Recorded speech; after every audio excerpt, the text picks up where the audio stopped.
nama saya Maria Dewi Susanti dengan NPM 21103024 kelas 2021A, Prodi Pendidikan Guru Sekolah Dasar.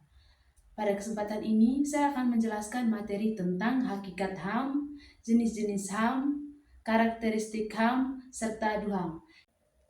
Oke, yang pertama hakikat HAM. Manusia adalah makhluk yang diciptakan oleh Tuhan Yang Maha Esa dengan segala kesempurnaannya. Salah satu kesempurnaan yang diberikan Tuhan Yang Maha Esa kepada manusia adalah akal dan pikiran yang membedakannya dengan makhluk lain. Sejak diciptakan dan dilahirkan manusia, telah dianugerahi hak-hak yang melekat pada dirinya dan harus dihormati oleh manusia yang lainnya. Hak tersebut disebut juga sebagai hak asasi manusia atau HAM. Oke, yang kedua itu pengertian hak asasi manusia itu sendiri atau sering disebut dengan HAM. Hak asasi manusia adalah hak dasar atau hak pokok yang melekat pada diri manusia sejak manusia itu diciptakan sebagai anugerah Tuhan Yang Maha Esa. Hak yang dimiliki setiap orang tentunya tidak dapat dilaksanakan sebebas-bebasnya karena ia berhadapan langsung dan harus menghormati hak yang dimiliki oleh orang lain. Hak asasi manusia terdiri atas dua hak yang paling fundamental, yaitu hak persamaan dan hak kebebasan.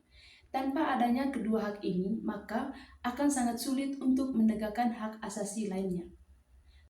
Pengakuan terhadap hak asasi manusia pada hakikatnya merupakan penghargaan terhadap segala potensi dan harga diri manusia menurut kodratnya.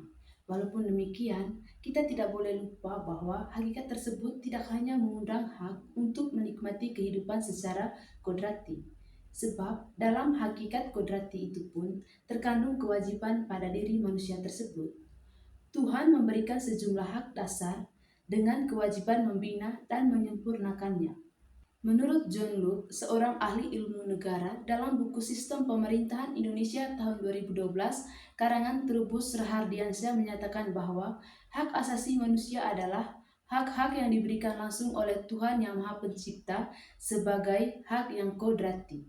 Oleh karenanya, tidak ada kekuasaan apapun di dunia yang dapat mencabutnya.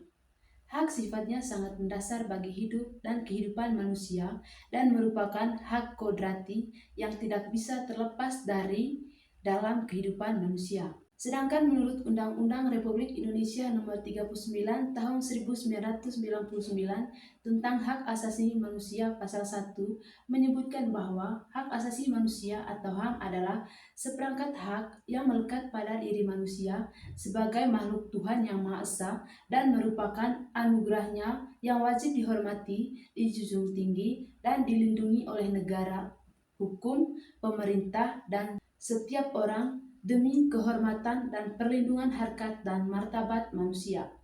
Yang kedua, jenis-jenis HAM. Yang pertama, hak asasi pribadi atau personal rights. Hak ini meliputi kebebasan individu dalam menjalani hidupnya. Contohnya adalah kebebasan berpendapat, kebebasan bergerak, kebebasan berkumpul, serta hak atas privasi. Lalu yang kedua, hak asasi politik atau political rights. Ini adalah hak yang berkaitan dengan kehidupan politik seseorang. Contohnya itu hak asasi politik adalah hak memilih dan dipilih, hak untuk berserikat dan berkumpul, serta hak untuk menyampaikan pendapat di muka umum. Lalu yang ketiga itu hak asasi hukum atau legal right. Hal ini menjamin bahwa setiap individu memiliki kedudukan yang sama di hadapan hukum. Contohnya adalah mendapatkan perlindungan dan bantuan hukum, serta hak untuk diadili secara adil. Yang keempat, hak asasi ekonomi atau economy right.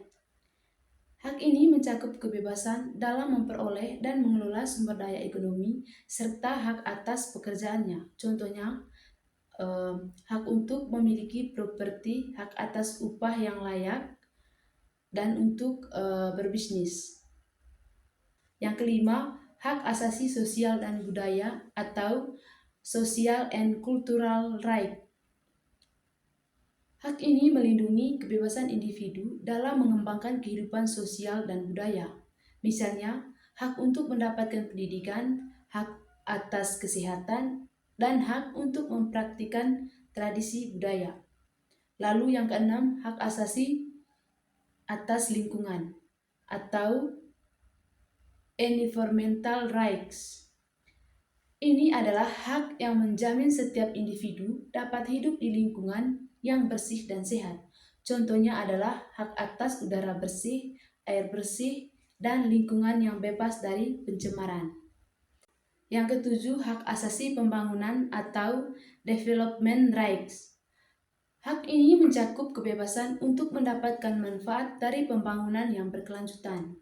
Hak ini memberikan kesempatan kepada setiap orang menikmati hasil pembangunan seperti infrastruktur yang layak, teknologi, dan kemajuan ekonomi. Setiap jenis HAM tersebut saling terkait dan penting untuk dilindungi agar manusia dapat hidup dengan martabat dan kesetaraan. Oke, yang ketiga itu karakteristik HAM. Yang pertama, universal atau berlaku umum. Hak berlaku untuk semua orang tanpa memandang ras, agama, gender, kebangsaan, atau status lainnya.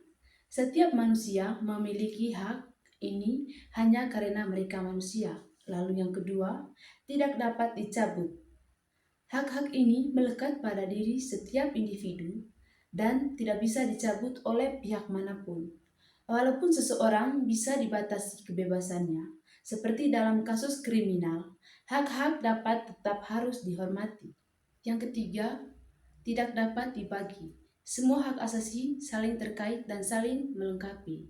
Hak sipil, politik, ekonomi, sosial, dan budaya adalah bagian dari satu kesatuan dan tidak ada haknya yang dianggap lebih penting daripada yang lain. Lalu yang keempat, hakikat yang melekat pada manusia. HAM melekat pada setiap manusia sejak lahir. Artinya, setiap individu memiliki HAM bukan karena pemberian pemerintah atau lembaga tertentu, tetapi karena kemanusiaannya. Yang kelima, diakui dan dijamin hukum HAM. Diakui dan dilindungi oleh peraturan hukum, baik dalam hukum internasional maupun nasional. Contohnya, pelindungan HAM internasional adalah Deklarasi Universal Hak Asasi Manusia atau DUHAM. Sementara di Indonesia terdapat Undang-Undang Dasar 1945 yang menjamin HAM. Lalu yang keenam, dinamis dan berkembang HAM. Berkembang seiring dengan perubahan zaman dan peradaban, dengan munculnya isu-isu baru seperti hak digital dan hak atas lingkungan hidup yang sehat, cakupan HAM semakin meluas dan terus diperbarui. Karakteristik-karakteristik ini menjadi dasar bagi perlindungan dan penghormatan terhadap HAM, agar setiap individu dapat hidup dengan bebas, bermartabat, dan setara. Oke, yang terakhir tentang Deklarasi Universal Hak Asasi Manusia atau sering disebut dengan DUHAM. Deklarasi Universal Hak Asasi Manusia atau DUHAM adalah dokumen yang disusun oleh Perserikatan Bangsa-Bangsa atau PBB pada tahun 1948 sebagai bentuk standar HAM internasional. DUHAM memuat 30 pasal yang menjelaskan berbagai hak dan kebebasan dasar yang harus dihormati oleh setiap negara. Beberapa prinsip dasar yang terkandung dalam DUHAM antara lain hak untuk hidup, kebebasan, dan keamanan pribadi. Setiap orang berhak untuk hidup dan bebas dari perlakuan yang tidak manusiawi.